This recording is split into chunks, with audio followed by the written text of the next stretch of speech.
What's up, guys? Welcome back to the channel. This your boy Jay Reed's Love of Cars. So today I'm going to show you how the intake I put on. Man, it was a lot of work. Had to put it on twice. First time I put it on, took it out to the street, had a leak out the back of it, had to take it all back off and do it again. So now I took it for a run the other day. There's no leaks after the second time I put it on, but at a high RPMs I can hear a mist.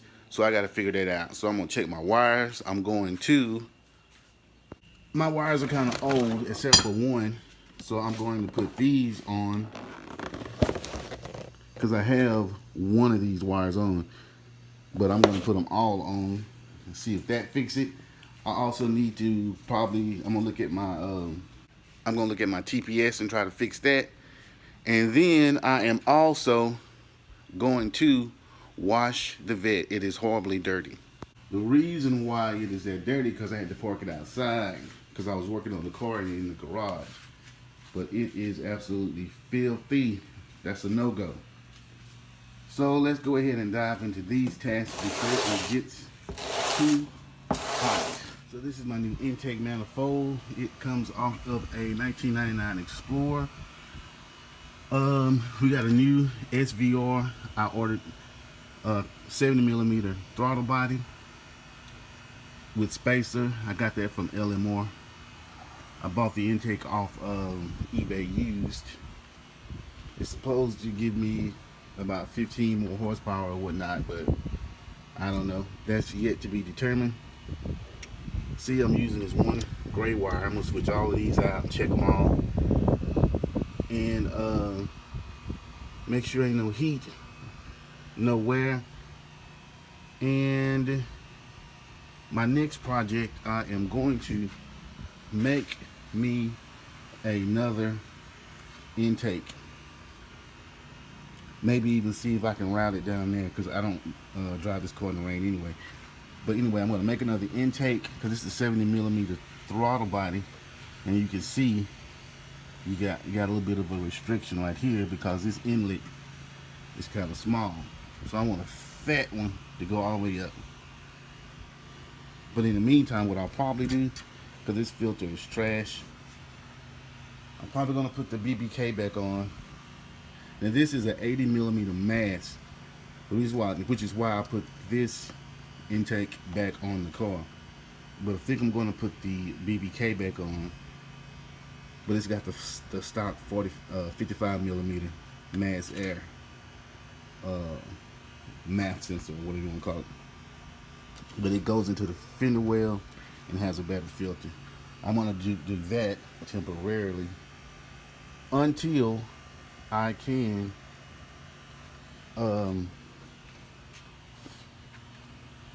get the other intake made.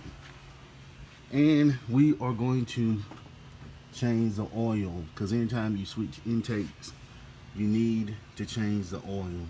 Okay guys, so in case any of you don't know or haven't ever done it before, I'm going to show you how to test your TPS voltage. You get a needle, stick it through, make sure you don't stick it all the way through to the other wire. Pull it up a little bit, because that way you can get a good contact. Turn your ignition all the way on without turning the car on. Got it good in there in the black wire, which is your negative. You will take the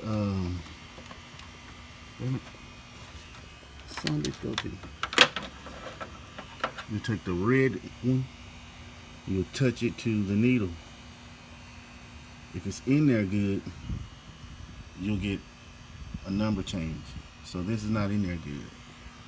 Now I made sure the negative was in the negative wire hole good. So then I'll take my red, touch it to the needle, hold it there, 90.95. That's pretty much where you want to be. So I know my TPS voltage is set. It can be anywhere from I think 82 through like 99 or whatever.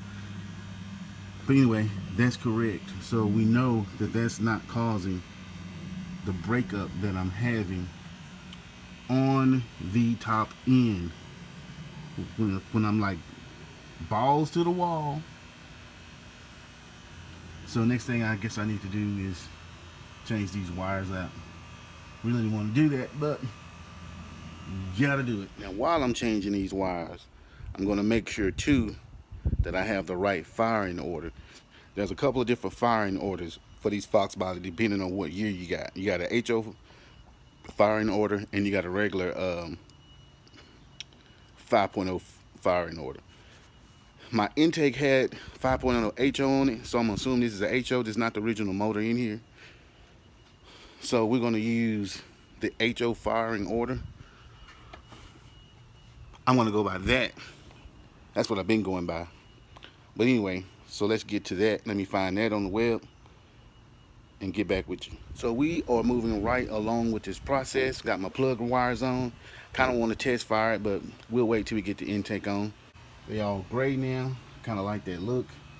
I really need some valve covers. The next time I take the upper intake off, I think I'm going to replace the valve covers. That would make the engine look way better. So that's what we got for now, and we're fixing to change it out to the BBK. You guys have seen it before. Going to put it back on for the time being. This bad boy right here. Got the little small MAF. You're so cute. It's a Ford MAF. The other one is a Pro Flow. I thought that one would be better, but you know, we trying stuff out. We're gonna see what works, and we're gonna go from there. So there you have it, folks. We got all of that done. Got the wires on. We got the intake, the BBK intake mounted again, going to the fender well. See, this is 70 millimeters. I wanted a little bit more bigger tube, so I'm going to get that and try to fabricate another intake to work with the MAF. Probably that one, since it's a 80 millimeter. Oh, it's hot out here. It's got to be about 100. I'm gonna have to wait to change this oil until much later. It's hot as hell. Okay, let's make sure this car gonna start.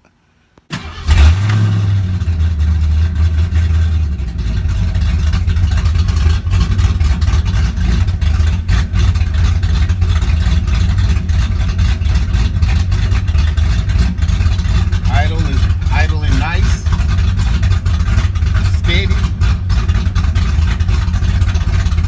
I don't know, but to me it feels better with those new wires. The idle is really smooth. Oil pressure is good.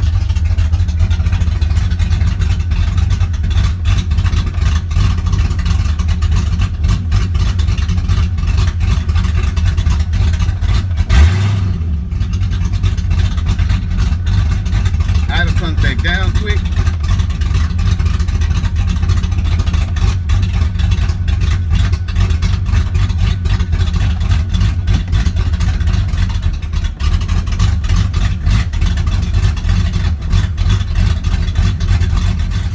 Still may need to adjust the idle a little bit, because once you put it in the gear, it drops kind of low. And I have a feeling once it warms up, it's gonna go dead.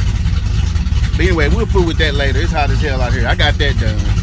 So I just took the car for a test spin. You may notice a different shirt because I was going to go into a store, but I didn't. So I wanted to put on a good shirt. But anyway, that's neither here nor there.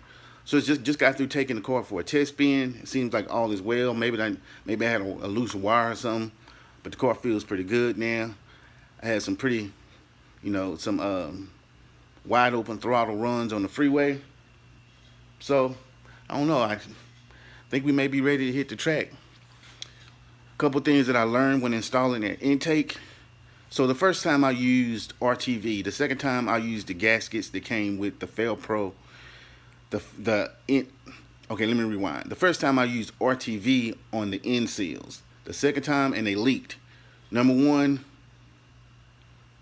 I didn't go over the intake and retorque the bolt several times. This time, I torqued them to spec, Torqued them again, came back about 30 minutes later, torqued them again to spec, came back about another 30 minutes, hour or two later, torqued them again to spec, and I used the Fel-Pro rubber end seals.